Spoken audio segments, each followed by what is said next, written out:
इश्क इलाही रोग अवल्ला मट्टी दे विच रोले, मुर्शद कामिल सदा अजीम राज अल्लाह दा खोले।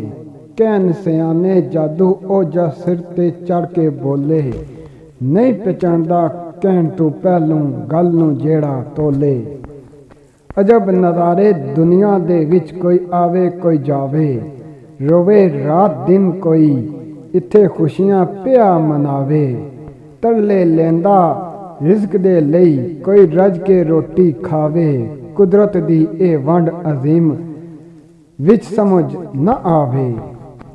इश्क जिन्हां दे हड्डी रचिया अंबलू नजरी आवे, अग इश्क दे साड़े तन मन अंदरों जान नू खावे।